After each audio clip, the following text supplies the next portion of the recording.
la décision, mais là c'est assez manifeste, hein. C'est Bogdan qui a gagné ce combat. Allez, restez avec nous dans quelques instants, le co-main event de ce PEF 6 et ça va être quelque chose. Bilal Bouama contre Noah Caruso, à tout de suite.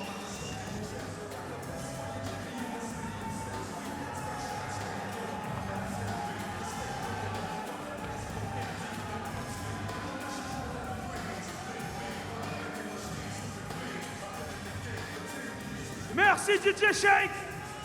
Sans transition, on commence à sentir l'odeur de la puissance. Avant-dernier combat dans ce main event. C'est parti.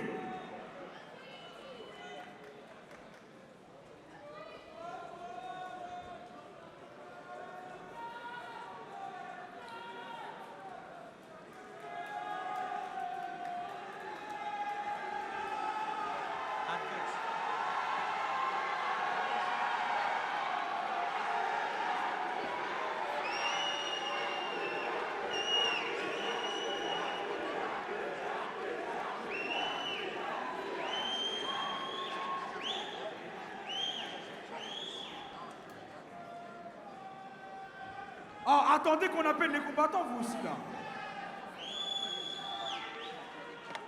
C'est qui? Il s'appelle comment? J'entends rien. Vous avez dit quoi? Quoi? Et ça vient d'où?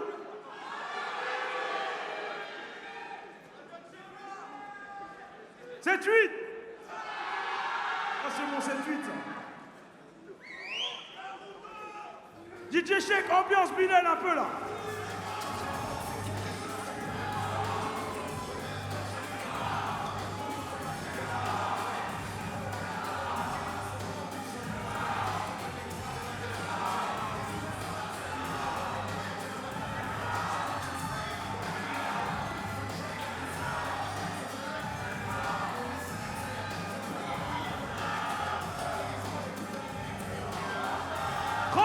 DJ Shake.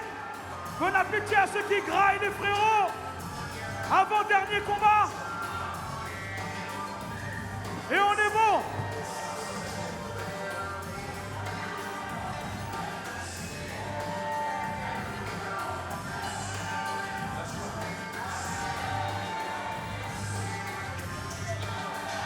Et c'est reparti pour les combats.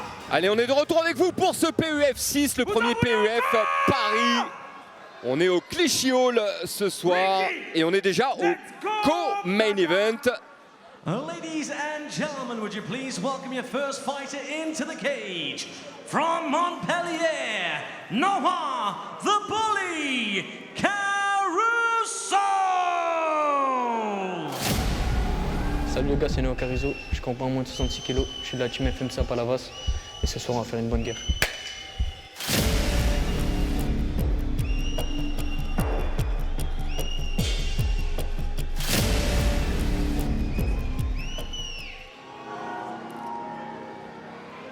Ok.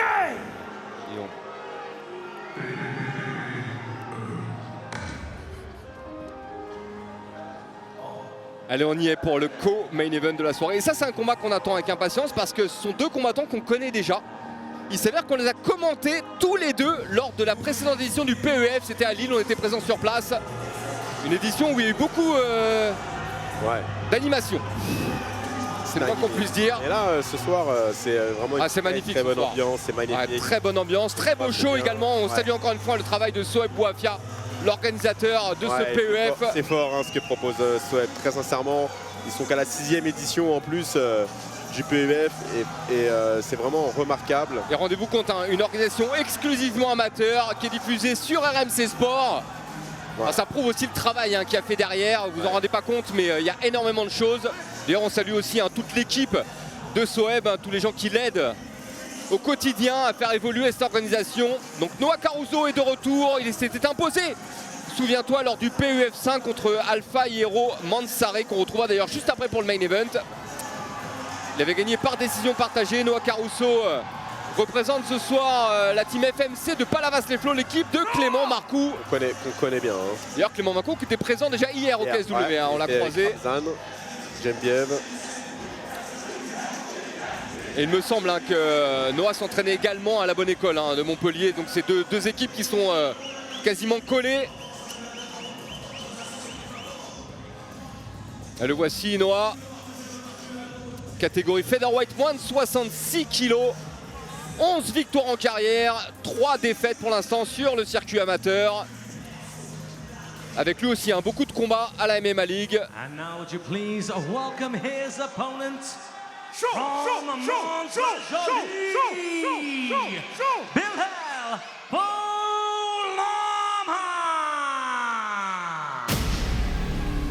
Bonsoir tout le monde, je m'appelle Boulama Bilal, je viens de la team Chapakent.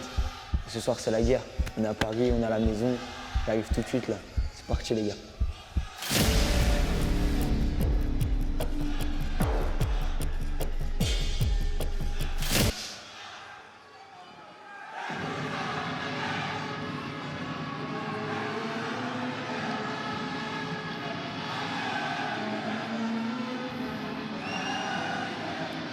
Alors c'est fou ça Taylor, parce que tout à l'heure on avait Lionel Condat qui avait beaucoup de fans dans la salle, ils étaient derrière nous. Et là on a tous les fans de Bilal Boulama, Team Chapakent, qui sont devant nous. Ouais, et qui ont fait le déplacement visiblement depuis... Ils sont venus en masse, hein. Depuis Mantes. Mantes, exactement. Et pourquoi on est content de revoir Bilal? Parce que la dernière fois, au PEF 5, il avait livré un combat assez incroyable contre le champion de l'organisation, Alan Landouzi.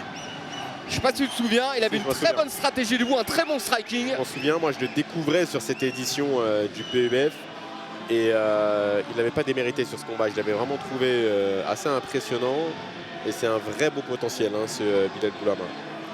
Donc très grand pour la catégorie moins de 66 et d'ailleurs il en joue très très bien. Formidable striker.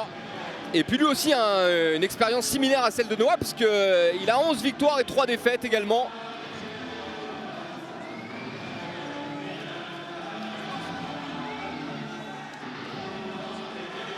Et c'est fou encore une fois, hein. Je vous rappelle c'est un gala amateur de MMA, les combattants ont droit à une entrée digne d'un gala pro. On a même vu des galas pro moins bien organisés, hein, Taylor. Ah oui, totalement.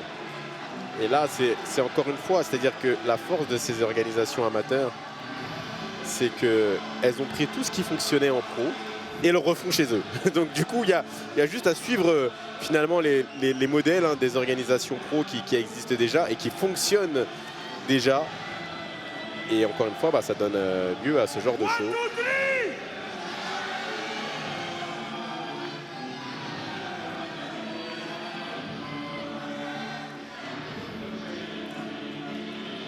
Ah mais c'est fou hein, cette entrée.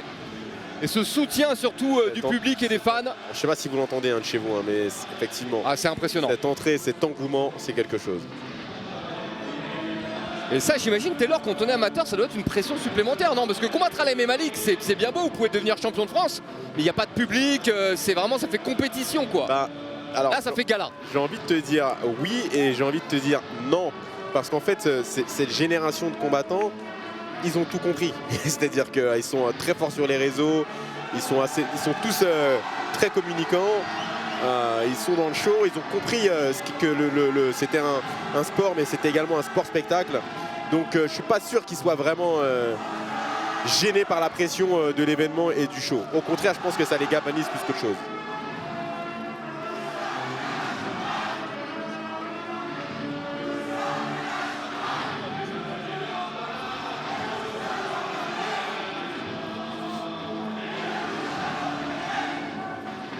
Vous avez prévu une chanson ou quoi? En tout cas, je sais pas, mais ils sont prêts. Les supporters de Bilal Boulama.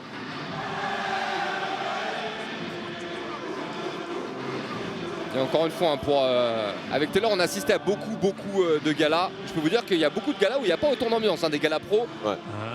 Live from Paris, Pro Evolution Fighting presents 3 rounds in the lightweight division. Introducing first in the blue corner. His record 11 wins and 3 defeats, weighing in at 65.7 kilograms. Representing FMC from Montpellier, Noah the Bully Caruso.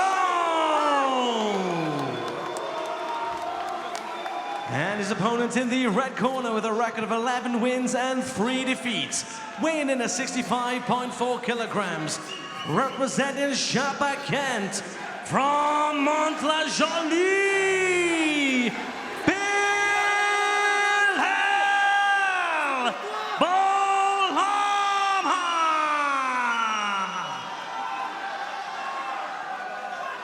Your referee in charge of the action, Mourad Bensegur.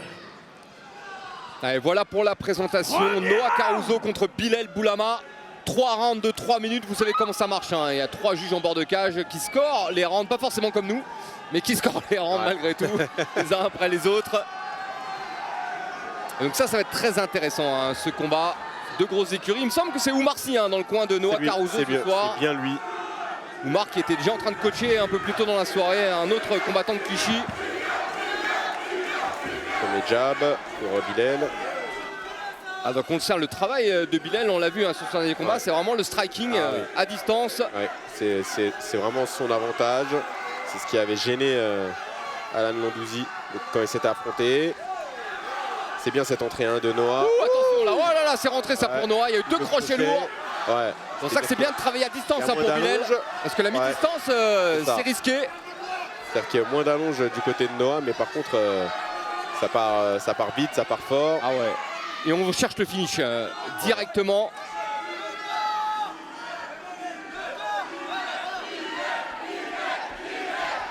Ouais, bon, calf kick là pour Bilal.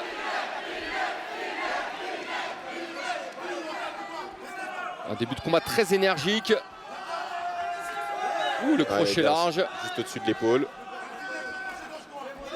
Ça c'est bien, il est venu le recevoir avec l'uppercut. Et c'est très bien ce que fait Bilal sur les entrées de Noah, de l'accompagner avec l'uppercut. Et alors c'est intéressant ce que propose Noah, parce qu'il est vraiment très explosif dans ses entrées. Ouais. Mais attention, parce que ça va faire comme le combat précédent. Ça maintenant, c'est très consommateur d'énergie. Hein. Donc à voir combien de temps ça dure. Ouais, et ça décroît au fur et à mesure que le combat avance. Donc là, il explose bien pour l'instant. Il y a des bons enchaînements. Et puis en plus, il travaille avec des enchaînements crochet-corps, crochet à la tête. Ouais, regarde. Là, c'est vraiment, il met 3 coups à chaque fois. Ouh là là. Ouais, bon, le kick intérieur. Exactement. Ouais, pas mal ça aussi. C'est bien baissé, hein, Bilal, pour éviter le... Ouh là là. Ouais. C'est ça qui fait peur, en fait. C'est la mi-distance, en fait. Ouais. Et il a raison, Bilal, en fait, il rentre tête la première. Je sais pas si tu l'as vu. Ouais. Les 2 points très hauts. Même Noah, qui rentre un peu la tête la première. Oh là là là là. Un échange dur. Ouh là là là. Les crochets au corps de Noah, c'est intéressant ça. Ouais. On rappelle le travail au corps qui vient taper directement dans la caisse. Donc il vient limiter le cardio pour la suite du combat. Ouais. Et ça rentre les coups pour Noah. Ouais, il y a des coups qui rentrent des 2 côtés en fait. Il percute et la frappe qui est rendue, le back fist. Mais il devrait peut-être travailler plus à distance, Bilal, plutôt que de venir chercher. Allonger son jab, ses kicks. Ouais. Encore une fois, lorsque vous êtes plus grand et que vous avez plus d'allonge, travailler en ligne, c'est ce qui est conseillé. Il était contré là, durement. Ouh là là, Noah Caruso, il en veut. Oh là là. Mal intentionné, on peut le dire. L'agressivité de Noah. Ouais. Oh là là. Sur les entrées, il y a toujours une frappe qui part. Mais pourquoi il rentre à mi-distance? En fait, il accepte la bagarre. C'est ça qui est étonnant avec lui, alors qu'il pourrait travailler à distance. Et oui. Et alors qu'il n'a pas besoin d'accepter de travailler à cette distance-là. Allez, dernière seconde du premier round. Et là, attention, parce qu'il peut prendre le round, Noah. Bah, pour moi, il en avance. Il s'avère que la stratégie mise en place dans les premières secondes, on va dire, du combat par Bilal était très bien. Et puis après, il a joué le jeu de Noah, en fait. Maintenant, on va voir physiquement ce que ça donne. C'est-à-dire, est-ce que Noah arrive à maintenir ce rythme-là? Parce que c'est un rythme de fou. C'est-à-dire que... Ouais, je suis d'accord. Mais encore une fois, on le disait, quand vous êtes plus grand et que vous avez plus d'allonge, travailler en ligne avec des directs en ligne et des front kicks par exemple. Et quand vous êtes plus petit, par contre, c'est tout en circulaire. C'est crochet large, high kick lâché, middle kick lâché. Ce que fait Noah finalement. Et ce qui est bien, alors pour lui et moins bien pour Bilal, Bilal, c'est que Bilal rentre beaucoup en mi-distance avec la tête assez basse. Donc tout ce qui va être uppercut crochet rentre et on a vu voilà, par exemple là on voit sur les ralentis avec cette uppercut crochet qui est rentré. Donc merci d'ailleurs aux équipes de Manu Rousti d'illustrer aussi bien nos propos. Et pourtant il a les armes, Bilal, pour travailler à distance. il faut éviter les confrontations à mi-distance et en combat rapide. C'est là où on a bien vu que c'est là où il est le plus dangereux, hein, notre ami Noah Caruso. Il est très dangereux dans cette distance-là et surtout ça le favorise, ils sont à 50-50, voire même 60-40 pour Noah, ce genre de distance. Allez, on va voir s'ils ont laissé beaucoup de plumes dans ce premier round. En tout cas, il y a eu beaucoup d'intensité, beaucoup de coups échangés. C'est ça. Donc les enjeux sont simples, hein. Rester à distance pour Bilal et faire exactement la même chose pour Noah. Et Noah qui est caché dans ses gants et à tout moment il se prépare à exploser avec un crochet large. Ouais, il avait un crochet qui attendait Bilal en cas d'entrée. Trop haut ce crochet. Il maintient la pression. Ouais, c'est bien ce qu'il fait. Il marche dessus. Il faut sortir du grillage pour Bilal. Parce qu'en fait, en restant dos au grillage, il va vite se retrouver dans la mi-distance. Il ne pourra plus en sortir. Mal intentionné, hein, Noah. Et puis toujours ce volume pour Noah. C'est le premier sur l'action. Et là, il envoie. Oh, bien vu, très bien vu. Mais il reste dans la boîte. Il reste dans la boîte. Percute qui arrive, mais dans les gants. Dans les gants. Voilà, ça c'est bien. Arrière là. Faut allonger. Encore un qui rentre. Il faut en faire un petit peu plus pour compenser ce qu'a proposé Noah. Ça c'est bien, ces coups de pied d'arrêt également. Il percute. Et regarde, la fatigue s'est un peu installée du côté de Noah, parce qu'il y a, il y a moins de réponses là tout d'un coup. Faut dire qu'à chaque fois qu'il frappe, lui, il frappe pour faire mal. Bilal. Il percute, le kick au corps, très bien. Bilal qui arrive progressivement à gérer. Il faut qu'il arrête de reculer. Le kick au corps, le crochet au corps, très bien. Allez, on repousse. Coup de genou au corps. Très bien. Et pour reprendre le centre. Faut qu'il aille au centre, Bilal. Au moins subir la pression. Il y a moins de précision du côté de Noah maintenant. Et passe à côté. Et la fatigue fait que dans la distance, on est moins bon du côté de Noah. Non mais là ça avantage vraiment Bilal ce deuxième round parce que encore une fois on vous l'a dit, tant qu'il est explosif, Noah il reste dangereux. Mais là il y a beaucoup moins d'explosivité. Ouh là là. Par contre quand il envoie toujours très dur. Ah oui. Et c'est ça aussi la particularité de ces combattants qui cherchent à frapper fort tout le temps, c'est qu'ils se fatiguent plus vite. Ouais, bien vu ça, le sport tourné. En fait, là, faut qu'il récupère le centre. Bilal, il subit la pression de Noah. Regarde. Il faut qu'il aille récupérer le centre. À chaque fois que ça se replace, il est constamment mis dos au grillage. Voilà, et s'il est le premier sur l'action, normalement il devrait stopper les avancées de Noah. Donc envoyer son jab, envoyer un kick, ça c'est pas mal. Bon niveau, bonne défense. Bonne défense de Bilal. Attention, coup de genou à la tête qui sont interdits. Par contre, allez, il reste une poignée de secondes. Et Bilal qui revient bien dans le deuxième round. Alors, et là on est suffire pour pouvoir. Pour moi c'est bon. Pour moi on est bon, on revient un round partout. Encore une fois, Noah qui est plus petit, qui a utilisé son explosivité dans le premier round et surtout il a bien travaillé à mi-distance. Il faut dire que Bilal acceptait beaucoup la mi-distance. Dans le deuxième round, Bilal a moins accepté la mi-distance. Et de son côté, Noah est moins explosif. Alors sur le début de combat, il est explosif. Maintenant, ça a réduit avec le temps. Et puis là, la logique d'allonge s'est fait ressentir.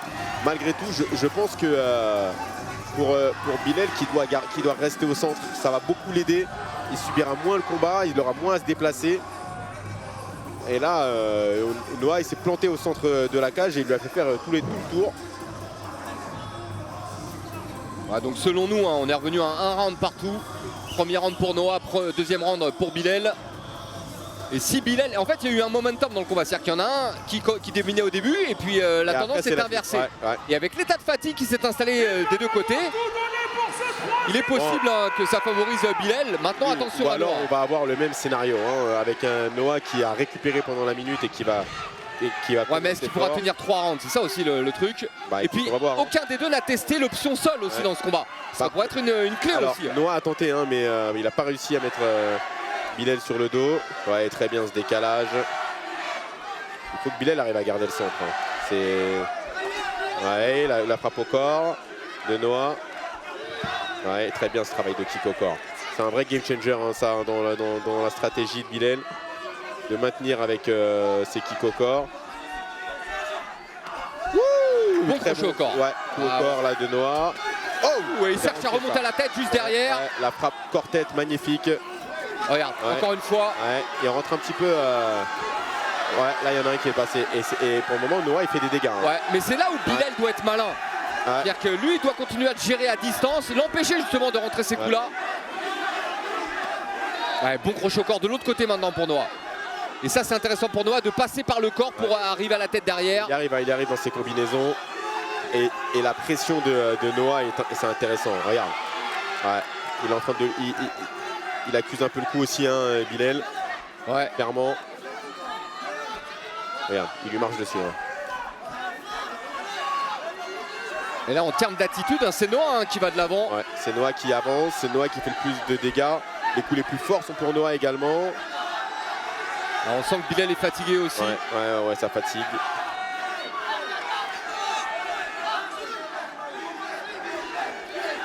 Et encore une fois, là, je sais pas si t'as remarqué, mais Bilal a beau contre. Ouh là là, beau contre. Beau décalage là. Ouais.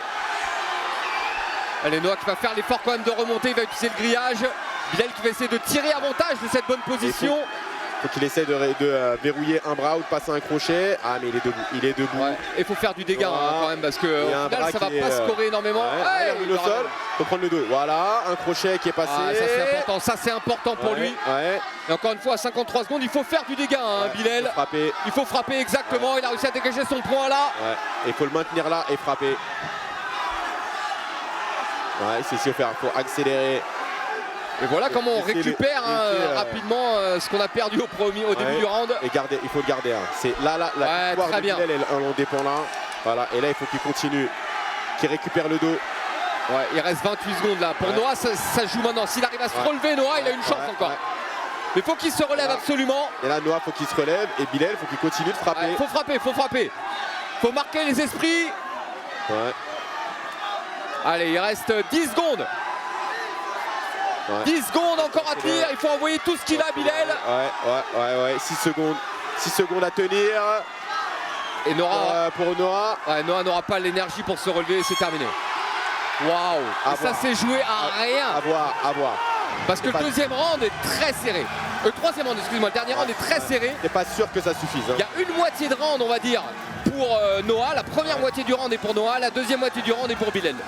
À savoir maintenant qui a fait le plus de dégâts entre les deux. Attention, hein, parce que ça peut ne pas suffire. Hein. Non mais là on ne criera pas au scandale, si ça va d'un côté ou de l'autre, on est d'accord? Oui.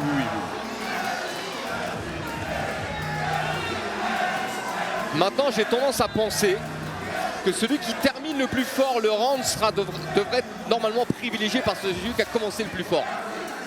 Bah, ça dépend. C'est la dernière image qu'on garde. Hein, Oui, mais ça dépend comment on le termine et comment on le commence. Hein. Troisième.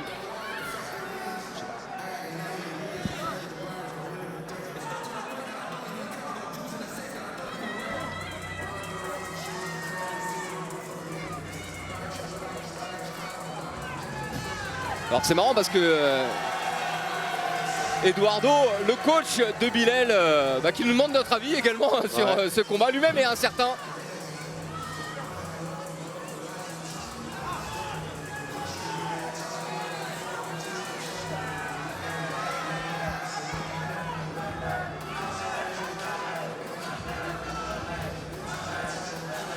Allez, dans quelques instants, la décision des juges. Et je regarde l'arbitre de la rencontre, lui-même ne sait pas. C'est très serré, c'est très serré pour tout le monde. Personne ne sait. Personne ne sait, non, il n'y a personne qui sait. Et encore une fois, il y a 3 juges en bord de cage, donc a priori, il y en aura bien 2. Et là, s'il y a une décision partagée, elle est complètement logique. Ouais. Ladies and gentlemen, after 3 rounds of action, we go to the judges' scorecards. Who scored the bout 29-28 Bolama, 29-28 Caruso. Logique. And 29-28 for your winner by le dernier. split là, on va voir. decision. In the red corner, Bilal. Ah, c'est Bilal. Ça passe. Bilal Boulama qui a dominé la fin du 3e round. Et là, il peut s'en vouloir un Noah, hein, parce que cette tentative d'amener au sol sur la fin, c'est ce qui lui coûte le combat. Ouais. Mais bon, ça, il pouvait pas le prévoir non plus, hein, Taylor. Bah, normalement, il était censé réussir la au sol. Donc,